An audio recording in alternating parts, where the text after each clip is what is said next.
So I started with these napkins that I got from Hobby Lobby, and I took one napkin out and I laid it down with the pattern facing up, and now I have these wooden rulers that I put on each side of the napkin, and then I laid one across, and this was really just to give me a straight line. I got these stickers from Walmart, and I took my stickers and I just spell out the saying, "Give thanks," on top of my napkin. I'm going to be using some Wise Owl varnish, so I just put this aside here onto a plate. And then whenever you're decoupaging a napkin, you want to make sure that you remove the plies or the extra layers. Now this was one ply, so I removed one layer from the back of the napkin.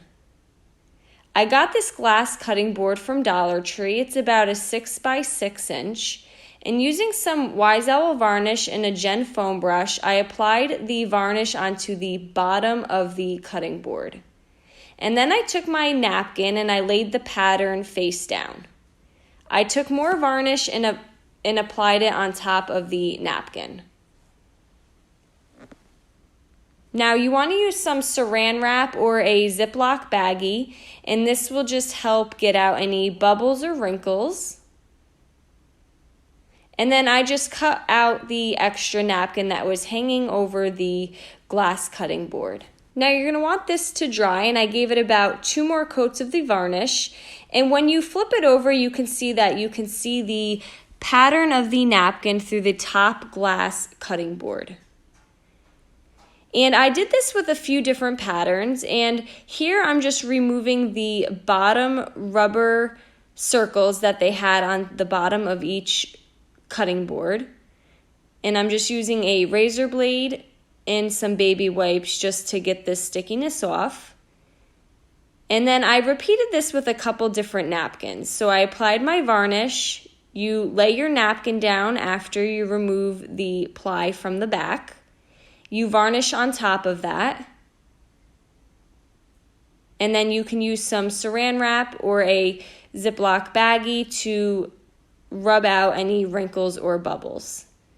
Now sometimes if you just wet the edge a little more, you can just tear the extra napkin.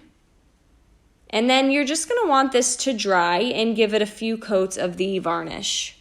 Now of course you do not want to submerge these in water. It is really just a decoration that you can easily wipe the top of the glass because the decoupage is on the bottom of the cutting board, and when you flip it over you can see the design of the napkin, and if you choose to put a saying you can see that as well.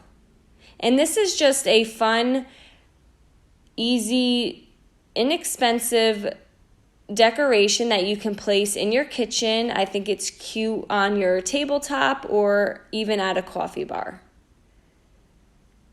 So I also found some circular ones right at Dollar Tree as well. And I did this one Americana style. And once the varnish dried, you can also sandpaper the edges. And this will help remove any extra napkin. And I gave each cutting board about 3 coats of the varnish. And then once that was dry, I took my E6000 glue and I glued the rubber circles back to the bottom of the cutting board. And I basically just repeated those steps on each cutting board. And you can really pick any napkin style that you want in any saying. And there you go, you just have these fun decorations that you can place on your countertop. Guys, thanks so much for watching. Paint products and Wise Owl varnish can be found at our webpage at chalkitupfancy.com. And don't forget, you can check out some other tutorials over on our YouTube or our webpage. Have a great day.